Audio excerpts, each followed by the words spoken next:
crafting friends, Jessica here with Tiny Worlds of Wonder, stopping in to share an epic paint by number finish. And when I say an epic finish, I mean it, because this amazing kit from Crafties took me 2 full audiobooks of the Wheel of Time to finish. And if you guys are Wheel of Time fans, you know that's no small amount of hours. So I'm really excited to show this kit to you today. I'm going to take you on a full tour in a minute, give you all of my review perspectives on the kit, as well as giving you some tips for adding your own finishing touches to personalize your paint by number kit when you're wrapping it up, so stay tuned for that. But in the meantime, Crafties reached out to me when I was in the very ending stages of finishing this canvas and said, would you like to try another paint by number kit? And I was having such a blast that of course I said yes, I really want to. And so I'm super excited to show you this kit today.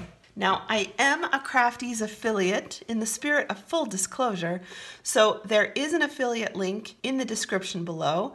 I never ever want to pressure anyone to purchase anything that they're not in the market for already, but if this looks interesting to you and you've been wanting to try a paint by number, check out that affiliate link. You're just helping a girl pay her student loans, and I thank you very much for that. I decided for my second Crafties paint by number that maybe I would not go as complex as I did the first time. I've been wanting to try one of Sybile Art's paint by numbers on the Crafties site. Sybile Art licenses with both Crafties and DIY Moonshop. Crafties carries a number of her pieces as paint by number kits. And so I wanted to try one that had fewer tiny areas than my last one. Just maybe like one full audiobook of the Wheel of Time this time.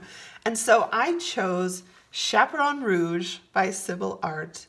I'm so excited. It's like a fairy tale Little Red Riding Hood canvas. You guys know how I feel about the fairy tale stuff. Oh my gosh, it's my favorite. Okay, so the pro kits, like the one I have here, come mounted on wooden stretcher bars. I'm so excited to start. Oh my gosh. Then you get your legend, which is very exciting. This one came with a tote bag. How cool is that? A Crafties tote bag. It says, I love art. Shut up. Yes, I do. I love art so much. It comes with stickers for your paint pots.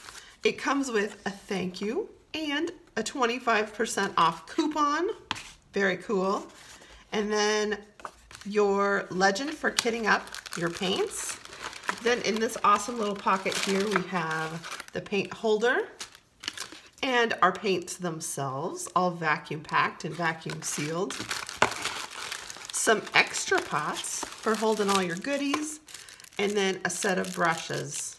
Now, I don't think the size of these brushes is going to be any problem with this kit. I was wishing in my other one that I'd had a few smaller brushes.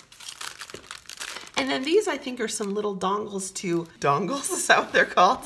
That's the official name, to help you turn your box into an easel, which I showed you how to do in my introductory video for the other kit. I'll link that in the cards up top if you're interested. I have had a fantastic experience with my paint by number, which I'm about to tell you about. So head on over to Crafties if this is something that looks really interesting to you. Why am I fiddling with all the crackling stuff when I'm talking to you? I'm gonna put this back in the box and we're gonna get to my tips. Like I said, I had a phenomenal experience with basically every aspect of this kit.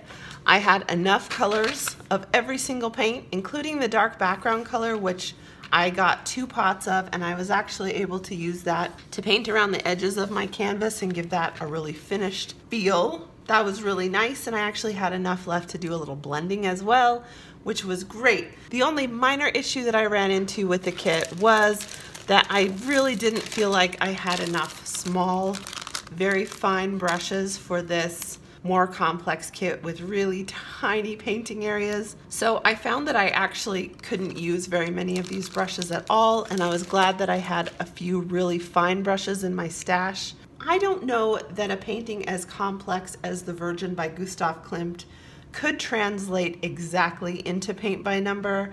It is a very complicated and very beautiful painting. This one in color and rendering looks quite different as one would expect, but I actually think that it has a unique beauty all its own. It's sort of based on the Virgin by Gustav Klimt, but it uses brighter, more saturated colors and some really interesting skin tones, which at first I was like, I don't know about green ladies, but as I worked on the green ladies, it really grew on me quite a bit.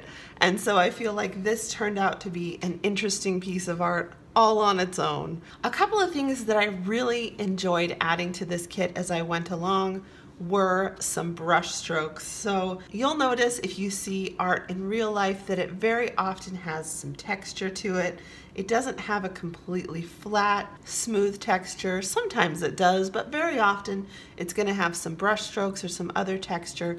So I really enjoyed in some of my larger areas going back and adding a few brush strokes on purpose just to give sort of a painterly effect to this piece. You'll also see around the edges that instead of kind of harsh lines of delineation here, I went in with my black and brown and blended some of those shades out. Now what I did there after I had all the sections completely painted was to go in and dab in a little bit of each color along the borderline of each section, and then I used a thick, fluffy, dry brush to just pounce down and blend some of those areas out to give that a little bit more of a blended painterly effect. Now I could have gone in and done that on all the skin tones as well, but I was actually digging kind of the graphic effect in some of those areas of just the harsher lines, so I chose to just do that around the outside edges here. Now another fun detail that I really enjoyed adding was some gold metallic paint. Now Gustav Klimt is known for doing gold leafing on some of his art pieces, so I went in and added some Liquitex Professional Acrylic Ink Iridescent Bright Gold to some of my fine areas just to give those a little bit of a metallic pop. And of course, once I got started, I could not stop, so I went in and added the centers of my little floral elements in gold and some various other fun things. I just did that with a really, really fine liner brush. And this acrylic ink is so thin and so workable that that was a super easy way to enhance the canvas. When you see it at an angle, it really does have that bright iridescent glowing color. And I think it turned out really, really pretty. And when I was finishing up the last stages of this kit, I actually went in and looked at a reference photo of the original art and added just a few more fine line details to the kit. Some of the sheet that's around her body here, I added a few more fine white lines just to make it a little more obvious what was going on there. I think the main thing with any paint by number is just to remember that it is your kit. There's nothing you can do to it that you can't fix later, that you can't paint over. So be bold and creative and experiment with changing colors or adding details or adding special effects, blending sections out if you want to. And of course, don't forget to sign your amazing masterwork when you're all finished, because that is part of the fun too. I hope you guys have really enjoyed seeing this wrapped up The Virgin by Gustav Klimt, along with my brand new paint by number start, which I know I'll be showing here a ton on the channel. Like I said, I am a Crafties affiliate, so if you would like to try a Crafties paint by number, check the link in the description below. Huge thanks to Crafties for sending these canvases along for review. I really had a ton of fun with them. Be sure to check back for more crafting videos, diamond painting, paint by number, coloring, all the crafty things here on Tiny Worlds of Wonder. As always, spread some joy wherever you are, and I'll catch you next time. Bye.